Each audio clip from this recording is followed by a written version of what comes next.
Boa noite, Priscila. Eu estou aqui com o secretário do Meio Ambiente, Luiz Eduardo Peixoto, que irá nos falar sobre as precauções necessárias para a chegada das fortes chuvas de verão.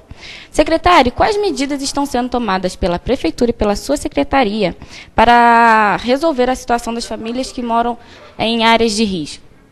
Bom, na verdade, existe um comitê de ação emergencial que foi criado pelo prefeito Paulo Mostrange para que houvesse uma coordenação com todas as secretarias de governo para atuar especificamente nessa área. Isso foi feito várias ações durante o ano, como dragagem de rio, retirada de lixo das encostas, retirada de entulho das margens do rio, remoção de algumas famílias das áreas de risco e também das áreas de preservação ambiental. Isso tudo no intuito de fazer a prevenção já para as chuvas do final de ano. E quais são os pontos da cidade que são áreas de risco?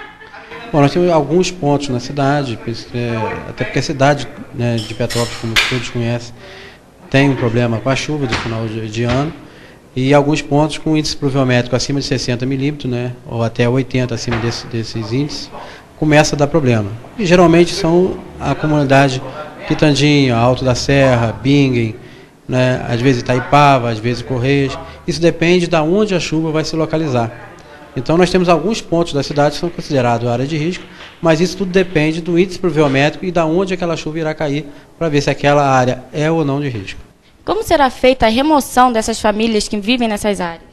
Bom, existe um programa que está sendo feito, né, junto com as secretarias, um programa habitacional que está sendo feito agora, para a remoção de algumas famílias que estão em aluguel social, que irão para essas residências, e há um processo de mapeamento feito com planejamento, Secretaria de Obras, para começar a fazer um trabalho de habitação, junto também com a Secretaria de Habitação, para a relocação dessas famílias da área de risco.